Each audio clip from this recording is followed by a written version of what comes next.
The memory, like the humid air of that long-ago forest, still clings to me, thick and heavy.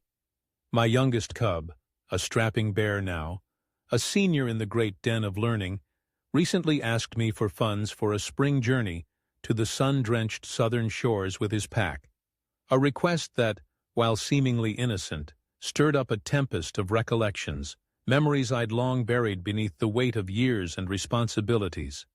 It reminded me of my own youthful indiscretions, a time when I too believed myself invincible, a time when the world was a playground of endless possibilities. I was a young bear then, strong and proud, attending the most prestigious den of learning in the land, a place where only the sharpest claws and keenest senses were accepted. It was a time of fierce competition, of relentless pursuit of excellence, a world where ambition reigned supreme. My life was a whirlwind of challenges and triumphs, a constant striving to prove my worth. But even in that world of relentless ambition, I found time for companionship, for the fleeting joys of youth. I was courting a beautiful parrot named Rio, a creature of vibrant plumage and a spirit as fiery as the tropical sun. She was a whirlwind of energy, a creature of passion and spontaneity, and I was utterly captivated by her. She convinced me to visit her ancestral nesting grounds, a lush tropical forest far to the south, during the time of spring awakening. It was a world of vibrant colors, of exotic scents, a stark contrast to the structured, disciplined environment of my learning den. It was my first time in such a vibrant, humid place, and I was eager to impress her family, to prove that I was worthy of their daughter. I was a bundle of nerves, a mix of excitement and anxiety, but they welcomed me warmly, their open hearts and genuine affection putting me at ease. Most of our time was spent with her kin, sharing stories and laughter, immersing ourselves in their rich culture. But we managed to slip away for our own adventures, to explore the wonders of the forest together. One such adventure was a trek through the heart of the Emerald Canopy, a vast, ancient forest, a place of breathtaking beauty, a realm where nature reigned supreme. It was a place of towering trees, of cascading waterfalls, of hidden trails that whispered secrets to those who dared to listen. Rio's mother dropped us off at a well-known trail entrance, a popular starting point for those seeking to explore the depths of the forest. We were young, mischievous, and eager to explore, to experience the thrill of the unknown.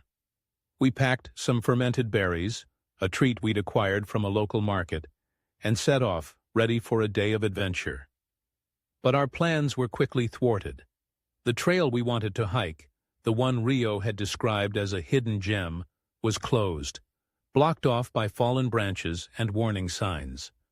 Rio was furious, her vibrant plumage ruffled with frustration. I tried to calm her, suggesting we explore another trail, one of the many other paths that crisscrossed the forest.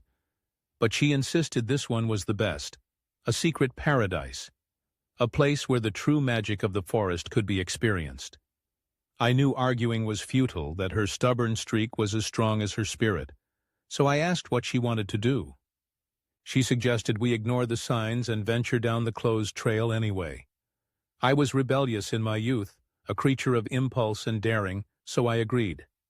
We slipped past the barriers, laughing at our own audacity, feeling like we were part of some grand adventure. At first it was everything we hoped for, everything Rio had promised. The forest was ours alone, a rare treat in such a popular place, a feeling of exclusivity that made us feel like we were the only ones privy to its secrets. We hiked, admiring the waterfalls and the ancient trees, enjoying the buzz from the fermented berries, feeling the thrill of the forbidden. Then Rio screamed. I turned to see a gruesome sight, a freshly killed mongoose, its head cleanly severed. I told Rio to stay back and approach the carcass, my senses heightened, my instincts on alert. The wound was too precise for a natural predator, suggesting a blade, a tool used by creatures of intellect. The body was still warm, meaning it hadn't been dead long. Rio was shaken, her eyes wide with fear, but I tried to reassure her, telling her it was probably just an unfortunate accident, a tragic encounter with a wild predator. We continued down the trail, but the mood was gone, the carefree spirit replaced by a creeping unease. The adrenaline faded, replaced by a chilling sense of dread. Rio wanted to continue, to prove her bravery, but I could tell she was terrified, her vibrant spirit dimmed by fear. As we walked, I tried to make sense of what we'd seen, to rationalize the gruesome sight. Hunting in a protected forest seemed impossible, yet there was no other explanation. Perhaps it was a poacher, a rogue hunter, taking advantage of the closed trail. We walked for another mile or so, but Rio was clearly distressed, her steps faltering, her breath ragged. She wanted to turn back, to escape the oppressive atmosphere of the forest. I agreed, dreading the return journey, the thought of passing the spot where we'd seen the mongoose. As we approached the spot, I told Rio to keep her eyes closed, to shield her from the gruesome sight. But when we reached the spot, the carcass was gone, vanished without a trace. My heart pounded, my senses on high alert. Then I saw it. The mongoose was hanging from a tree, strung up with vines, its paws bound. A sickly green liquid dripped from its body, a sight that sent a shiver down my spine. Rio screamed, a blood-curdling sound of pure terror, a primal cry that echoed through the forest. I grabbed her and told her to run, to flee the scene as fast as we could. As we sprinted down the trail, a deafening screech echoed through the forest, a woman's scream, a sound of pure, unadulterated terror. Rio nearly collapsed, her legs trembling, but I dragged her along, our chests burning, our lungs screaming for air. Eventually we slowed to a walk, turning to watch the trail behind us, our eyes scanning the shadows for any sign of pursuit. I expected to see a pursuer, a creature of darkness, but nothing appeared. As we reached the trailhead, a park ranger stood waiting, clearly angry, his arms crossed, his expression stern. He berated us for breaking the rules, for ignoring the warning signs. But when he saw Rio's state, her eyes wide with terror, her body trembling, he listened to our story.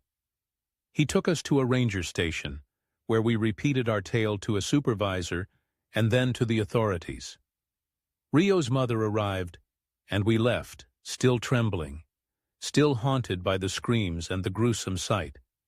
I never learned what they found, or if they bothered investigating. Rio and I parted ways the following summer, and I lost contact with her family. But the memory of that scream, that chilling, desperate sound, still haunts me, a constant reminder of the darkness that lurks beneath the surface of even the most beautiful places. We never saw anyone else on that trail, and I still don't know who it belonged to. A mystery that remains unsolved, a chilling reminder of the unknown.